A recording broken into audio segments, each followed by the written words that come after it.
Hello, welcome to Secretly Sporty. I'm your host, Sebastian Langdell, and I'm joined here with my producer and co-creator, Austin Rackless. Hey, Austin. Hey, Sebastian. How's it going? Good. How are you? I'm good. So, what was your last workout? Well, yesterday was my last kind of traditional gym day when I did a chest and back workout. But this morning, I kind of wanted to do some cardio before we chatted. It's super cold today, so I decided to stay inside and hop on my very analog exercise bike and just do a good half hour while listening to some music. How about you? What was your last workout? Did you work out this morning, or? I did not. I am not the A+ student that you are. You're an A- student, maybe? I can accept that. I did see my trainer yesterday, and we did probably one of the workouts that's best for me, but is maybe one of my least favorites. It's a Bulgarian bag workout. Have you ever done one of these? Nope. Okay, so a Bulgarian bag is a sort of horseshoe-shaped bag that is filled with sand to different weights, and it has tapered ends so you can grab it like a handle. And we did a variety of exercises that involve swinging it around in different patterns and integrating those swings in with squats and side lunges and hip thrusters. Like I said, not my favorite, but my trainer swears that it was going to help my tennis game, and that is my North Star in fitness, is how can I become a better tennis player? That's something you share with today's guest. Today we're talking to Soman Chainani, also a huge tennis player. Huge tennis player, plays at a very elite level. He is also the internationally best-selling author of the School for Good and Evil series. 9 books, sort of a take on fairy tale world. Great series, a lot of sophisticated themes. And he has a new book coming out that I'm really excited about. It's called Young World, and it's a departure for him. It's a geopolitical thriller that involves a teenager becoming president of the United States. So I'm very excited to read that when it comes out. He is a busy guy. He pours behind these books. There was a Netflix film that was made out of the School for Good and Evil series, and he hosts his own podcast, which is called Plot Twist. He co-hosts it with his friend, fellow writer Victoria Aveyard. Yeah, and then on top of that, he lifts 4 days a week and plays tennis 4 days a week. He was a great guest for us. This interview is amazing. I learned a lot about his fitness and what led him to becoming as fit as he is today. It is just one of those episodes that is just packed. You enjoy the protein bar that he mentioned? I hadn't eaten protein bars for a while. I was more of a protein shake guy, if you will. But yeah, since then I've been kind of ordering this brand, really enjoying it. He also had some tips about how to deal with the 3 a.m. wake up, which I've been trying out and has been really helpful. So I think there's a lot for listeners to glean from this interview. Maybe we should get into it. Let's get into it. Here, for your listening pleasure, is Soman Chainani.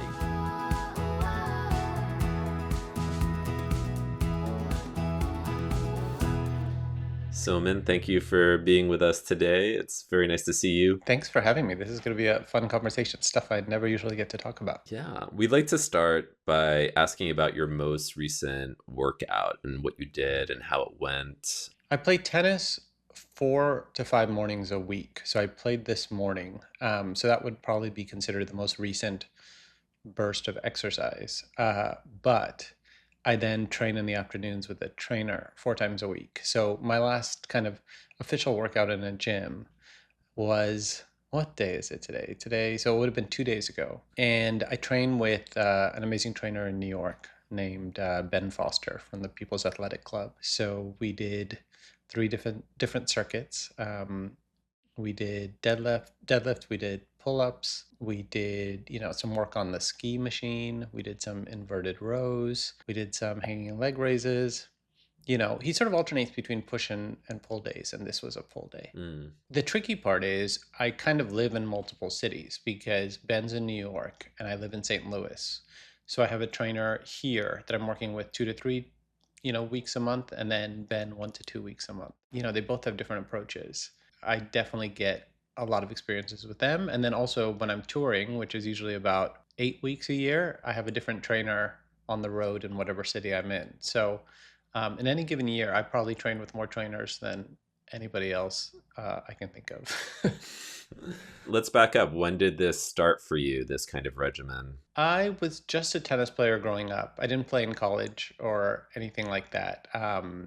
I loved the sport, but I sort of prioritized academics and work. And so, my life sort of puttered along. I was always skinny, so I never had to worry about, putting on too much weight or anything like that. I was always too skinny. In fact, I was about 6 foot and 118 pounds, even up to the age of about 30. And I had finished the third book in my series of The School for Good and Evil, and I was like a broken man. Like I just felt so old. Like everything was broken, back was hurting, like carpal tunnel symptoms, stomach issues, ulcer. I mean, everything was broken. I remember thinking, I'm not going to make it. Another 10 years in my career like this. So that's when I hired my first trainer, and it was a guy named Dave Stogsdill at CrossFit NYC, who has since moved to Austin and then moved to Lawrence, Kansas. And I just, luck of the draw happened on an amazing trainer who knew what to do with someone who was essentially broken. So, yeah, I was 31. And that's kind of when it all started. Wow. How long did it take before that feeling of being broken kind of subsided? Oh, man. Poor Dave. I couldn't back squat the empty bar when I started with him. I couldn't do anything, couldn't do a single pull up, could maybe do 3 or 4 push ups. Um, he's like, "How do you play tennis?" And I'm like, "I don't know. I think tennis is just requires different levers and things where you don't have to be strong at all.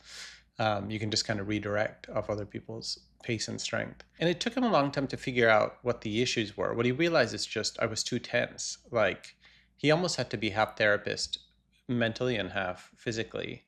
And he's like, "You're just too tense. Everything's so locked up." And he started to realize that, like, I was in the position almost of a startled cat.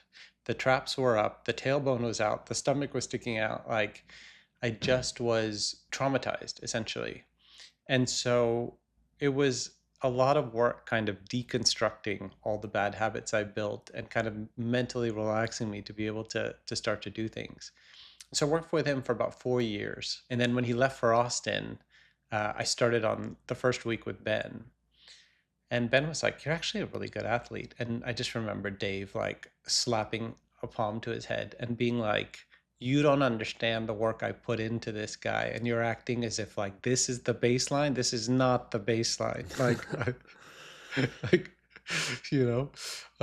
So it took probably 4 years to get me to a place where I felt like I was ready to start, and then things really start to take off. And I actually think, I'm 46 now, so I've been training, I would say, consistently for about 12 years. Probably 33 is when things really kicked into gear, and I feel like I'm in better shape and stronger and everything now at 46 than I ever was in my 20s or 30s. I can imagine that helped, well, every element of life, but I'm thinking especially about your writing, about your tennis playing. How did you kind of see that manifest? I think writing the books got more ambitious in a sense of I felt like I was going for more on each book because Mm. I felt like stamina wise I could keep up with whatever it was. I just was a little bolder and more aggressive in going after what I wanted to and not being afraid of all the commitments and everything. I think tennis wise was the most interesting because I started to really pick up my level. I understood tennis. I had the tennis brain. I just didn't have the athleticism to kind of match it. And so as I started to build that, I started to like run out of people to play with, kind Mm. of at my level and things like that. And so when I moved to St. Louis, I started playing with the club pros and just was beating them and getting annoyed. And so finally, I just had the idea to write the college teams in the area and say, "Look, will you guys come out and play with me in the mornings if I pay you guys?" They were like, "Of course, we'll take free money to come play tennis," thinking that they were gonna, just give a lesson to an old man. And like as time went on, just getting to play with them in the mornings like raised my level, and also like my game is something they haven't really seen because it's very 90s. And so they started passing me around to their friends, being like, "You got to play with this guy."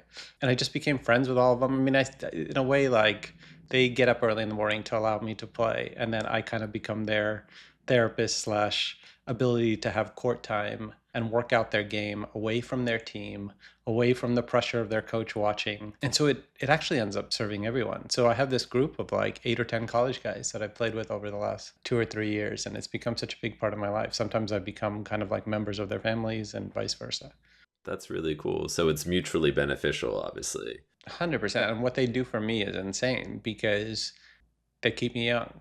Yeah, I've been trying to think of a phrase for this, but there's something I'm really interested in, which is the kind of unquantifiable emotional impact or emotional boost that come with certain types of exercise, with finding exercise that you really love, or having Mm. it kind of affect you and infuse your life. Because there's so much about exercise that seems measurable, whether you're measuring like BMI or Mhm. weight or how many grams of protein you're taking in, that kind of thing. But so much of what actually matters seems to come down to the sense of having fun, being in the moment. Maybe it has to do with flow. Is that something you ever think about? I'm 100% uninterested in metrics. I'm only interested in how I feel. I used to be more metric focused. And when I came to St. Louis, I started at a CrossFit gym here, where my trainer was truly a CrossFit kind of genius, but the workouts were crushing. I mean, like there were days I'd go in, it would be 95 degrees in the summer, and at the age of 44, I'm doing like 5 sets of 10 back squats at 150 pounds, then 12 GHDs, then, a 60-meter sled push that's pretty heavy, and then 10 deadlifts at 195 pounds. I weigh on a good day 145.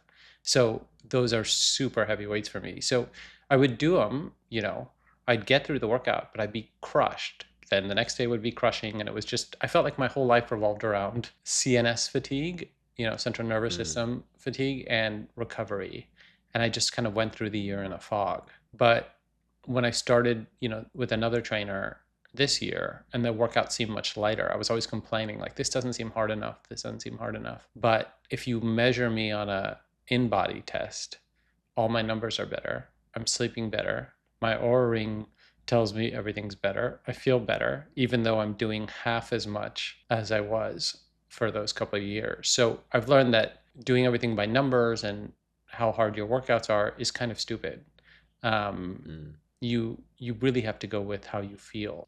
Also I'm 46. I think the mistake is to try to still be 25. I think TikTok and Instagram would like you to think that if you inject enough peptides and buy all the supplements you get and do everything, you can still be 25, but it's not going to work. You're going to do what I did and do, 2 years of crushing workouts and think you're awesome, but secretly you're killing yourself. I mean, there's a real movement behind that, right? This kind of don't die ethos of trying to track your metrics so that you're appearing to yourself like you're way younger than you are. Oh, yeah. Like the guy on the internet, I don't even remember his name, Brian Johnston. who has the body of the 18-year-old and everything, and you look at him and Mm. every time you look at him you think you look so old. If you're telling me that the inside is not matched by the outside and we should believe the inside we cannot see, I'm not going to trust you.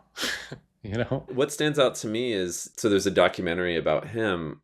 The feeling I was left with after watching it was a feeling of kind of like loneliness and disconnect, Hmm. and even talking to you for 20 minutes, we've already touched on how community is so central to what you do. When I was training at the St. Louis one with this new guy, he was like, I have a 17-year-old who comes in after you, and I'm wondering if I can combine your sessions. And I'm like, sure, if you need it, to put someone in the extra slot. He's like, no, it's because he's training to be like a D1 basketball player, and he's so talented and whatever. But like, I just feel like if you're there, he'll work harder. And like, the moment I show up, he thinks, okay, there's an old man here, but then I can keep up with him. So then he's like, shit, and so then he's trying to like go harder, but beyond his capacity. And so it's like the tortoise and the hare. It's just that game makes him want me to be there. And also for me, it's like, can I keep up with the 17-year-old? Because then there's other workouts where he can blow by me and he's like, see you, old man. I'm like, great, you know. But I think it's what makes it fun.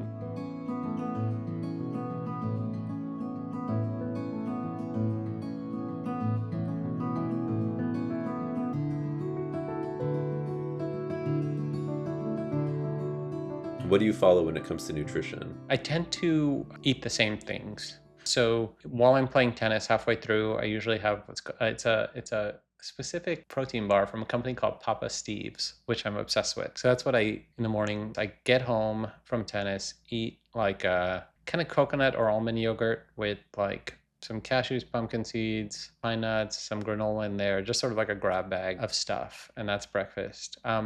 Then lunch, I'll usually get a salad or make an omelet. And then I go to see my trainer, come home, do a protein shake with vegan plant protein because I'm basically dairy allergic. And then dinner kind of varies. If I'm lazy, I'll order in like usually Thai food or Indian food. Like I feel like if I eat well the first couple of meals of the day and keep them simple, that lets me be lazy with the third. But we'll talk about this thing that's coming up for me. I'm hosting a variety show in Charleston, which requires me to do 11-minute 8 songs, 7 costume change dance number for Wow. 3,000 teenagers in costumes that are pretty like small. So in these last 2 weeks beforehand, I tend to be a little stricter about everything I'm eating. It sounds like you're not counting how many grams of protein you take every day or anything No, like because I that. don't even believe in a lot of that, science. It's just all based in trends and stuff. I tend to really go on how I feel. I can tell when I'm like fatiguing because I don't drink coffee or caffeine or anything like that. So I feel like I know the hum of energy, and I also know when it's fading. And so if it's fading, then that's when I pay attention to, okay, where did I go wrong? Did I miss a meal? Am I dehydrated? Like I'll start to assess where something's off. Have you always not drunk coffee? I never had, and then I tried last year for about a month. I would have like a third of a cold brew or like a half a matcha latte, just because I love the way coffee or matcha tastes. And like it completely fucked up my life. Like that small amount, I turned into like a monster. It was just like I felt terrible. I was anxious. I was angry at everybody.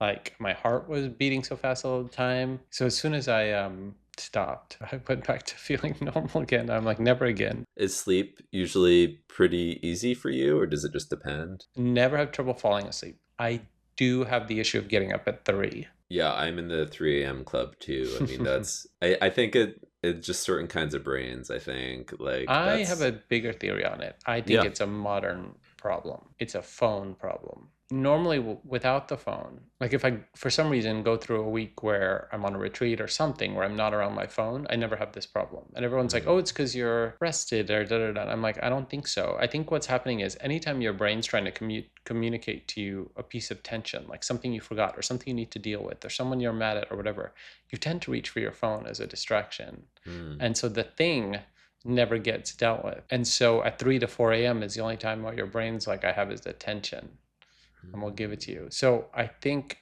it's just a thing of modern life where you have to build in a period to actually kind of work through that stuff. There's this great fitness trainer. I think he worked with Obama and Biden, named Kelly Starrett, who's a wonderful friend of mine. And I used to really have 3 a.m. problems in my late 30s. And I used to tell him this. And I'm like, I just am so frustrated by it. He's like, why are you frustrated? Your brain's just working. As soon as it's done working, you will go back to sleep. And as soon as he told me that, like, it just made it so much easier. I'm Mm. like, I will go back to sleep because my brain would like to go to sleep, but it's working on something.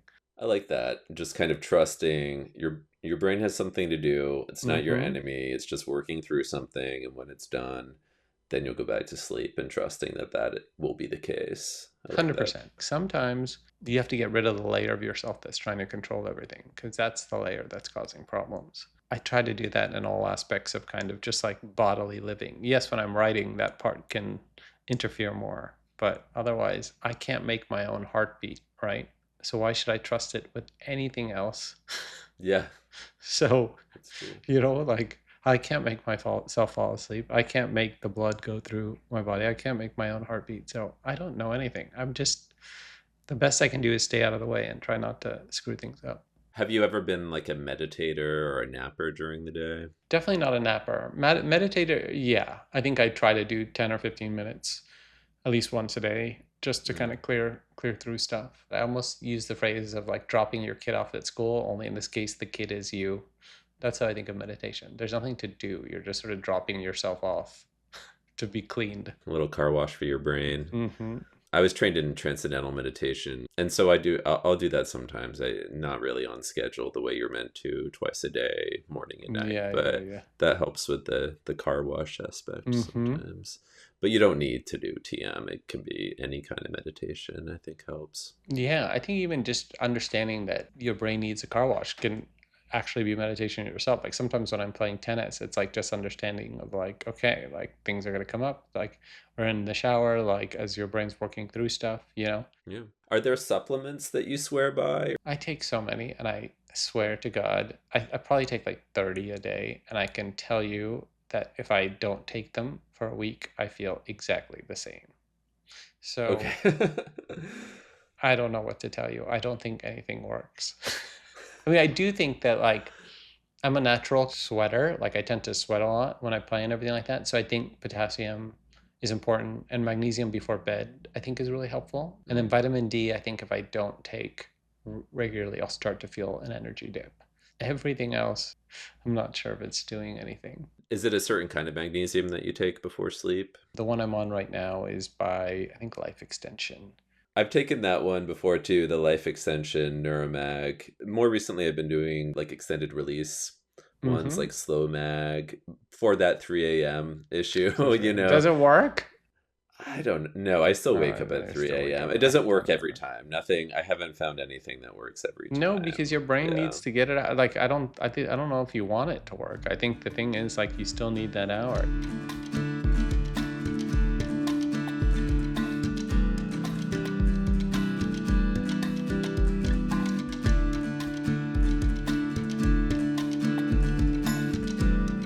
So you mentioned you're gearing up to do this dance routine with the costume changes. Can you talk a little bit about how that came about and how that started for you?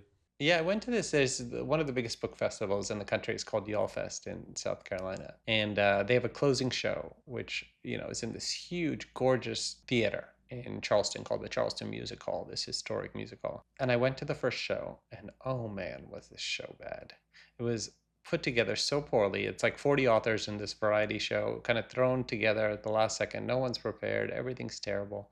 And you have this audience that has paid $15 to go because they're excited to see all their favorite authors. And so they came to me the next year and they were like, no one ever wants to host this show, and you're kind of new blood in the festival. Do you want to host it? And I was like, sure, but I want to completely change it. I grew up idolizing Madonna and secretly wishing I was a pop star. So I did this dance number with a friend and my assistant, who's kind of this musically inclined genius and also really good at dancing, where we did like 4 songs and like some fun videos. It just got the show off to this great start. 2 years later, when I hosted it again, we made it a little more ambitious. This is the fourth time I'm hosting it, and this one is insane. Everyone's like, why do you do this? This does not sell books. This does not do anything other than entertain, an audience for one night only. And has nothing to do with them. I could honestly care less about the audience's reaction. It's because I feel like I transform. I go from, because I can't dance. This is the most important part. I don't know how to dance. So I go from throwing up before the first rehearsal and like completely in the throes of like traumatic stress and not wanting to do it and wanting to cancel it and being miserable, not knowing how to learn the choreography, thinking about it all day, to, as the weeks go on, starting to learn it, starting to trust myself, starting not to put that much pressure. Like everything starts to change. And now we're about to get to so next week's week 5.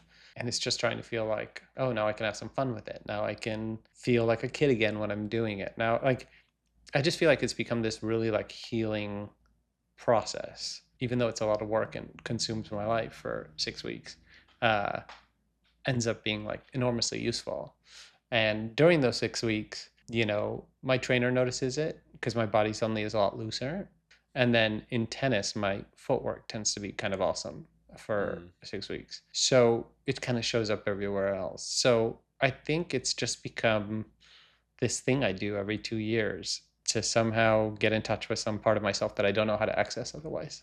I love that. That's awesome. I mean, do you ever go through a similar cycle when you're writing? That's what every book is. Every new book, requires just a lot of banging your head against the wall. But the difference is there's no intense deadline. This is different because it's a deadline of you're performing for an audience, and also the risk of public humiliation is so high.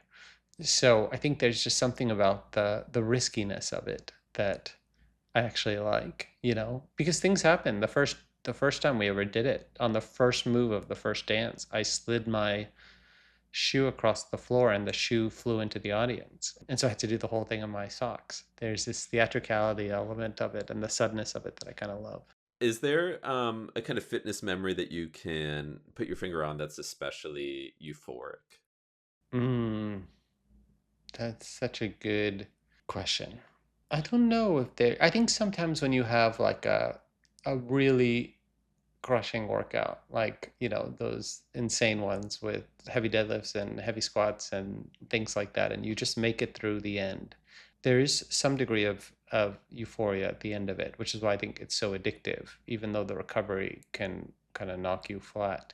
But my euphoric memories tend to be playing these college kids. Like the other day, I really was going full throttle against this kid I was playing, and he was just getting really frustrated. I'm like, just calm down. Everything's fine, because he was yelling at himself. He's like, there's this strand of hair that keeps getting in my eye in the middle of the point. I'm like, I'm dying over here, and you're worrying about what your hair looks like? It's amazing. It does feel like a dad playing with his son and just trying to hold on enough to make it the kids, worth the kids' while to be there. I don't have kids, so I feel like these are the stolen moments that kind of replicate them. Yeah. I was going to ask you if you can equally think of a time when exercise brought you through an especially difficult period. And it sounds like Mm-hmm. the origin, that kind of transitional moment, was one of those for you for sure, coming back from just feeling absolutely depleted. But is there another one that comes to mind? I had a really bad year in 2024 for a number of reasons. Situations that I just were ongoing and stressful, and I just couldn't kind of get myself around. And so to be with the trainer who was crushing me 4 times a week was actually good, because Mm. there's something about CNS fatigue when you're just being beaten up and your body is sore all the time and your brain is fogged and you're essentially drunk, because that's what it is. It's called deadlift drunk. That was very helpful, because it made the year kind of go by like a dream. And then, everything kind of turned around and everything got better. And as soon as it got better, I left that trainer. So there was something about the universe put me in a situation where I could use exercise almost to kind of, beat myself into the ground and not be here. I was thinking of, Monica Seles, the great tennis player, when she was coming back from being, stabbed and was in the midst of trauma. The first 2 years, she hired Jackie Joyner Kersey's husband to train her. And he basically just like got her in the best shape of her life, but these brutal, like day-long workouts for her to come back. And she didn't come back. Like she, but there was something, because she was still traumatized and hadn't actually done any of the healing work. But she's like, for that year and a half, 2 years, like it kind of put her to sleep, because the intensity of it meant that she didn't have to think about anything else. So I do think there is something to exercise as a way of, potentially you can use it as a way to block out your problems. If you have no, it's better than drinking and drugging and all the different things that people do, as long as you're aware of what you're doing. And in my case, I was fully aware of it, and it was temporary. At some point, it was time to do something else. So we have some lightning round questions for you. Mm. So the first one is cardio or strength training? Strength, because tennis is the cardio. So I do very little Hmm. additional cardio training. Protein shake or protein bar? I kind of do both, but I tend to do shakes more because I control the ingredients of the shake myself. And then if it's a bar, it's only Papa Steve's. I won't do anything else. How about sauna or cold plunge? Both, ideally. I mean, Yeah. the problem with the cold plunge is because I'm so low on body fat and pretty skinny, it can get me too cold to warm back up. What exercise do you imagine yourself doing in hell? Oh, this is a good one. Probably thrusters. There's something horrible about thrusters. And also Bulgarian split squats. How about heaven? I love to back squat. I just love it. I just think it's so fun. Would you rather meet your artistic hero or your athletic hero? Oh, that's a good one. You know what? Probably athletic, because I would meet Roger Federer, I think. He was my idol and still is. Every time I see him, like on TV or giving an interview, I start to tear up. It's like It's it's really just nice. instant emotional connection. Yeah, I think that's great. I mean, if someone comes immediately to mind, then that's the right answer. Hmm. Well, thank you so much. This has been such a pleasure Oh, talking this to was you. so fun. Yeah, it's so fun to get to talk about all this stuff because no one ever asks.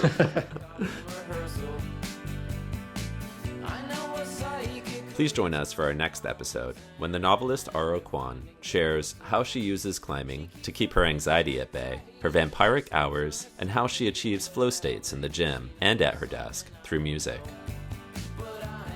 Secretly Sporty was created and is produced by Sebastian Langdell and Austin Rackless. It's hosted by me, Sebastian Langdell, edited by Austin Rackless and Andy Rattinger. Our music is composed by Catherine Joy, cover art by Ben Wiseman, represented by Illustration Division Inc. This outro song you're listening to right now is Fatalist Palmistry by Y. Special thanks to Yoni Wolf, Anna Stewart, Julia Morera, and Liam Billingham. Please note that we are not medical professionals nor personal trainers. Not all exercises are suitable for everyone. Always consult a doctor before starting any new exercise routine or nutritional program.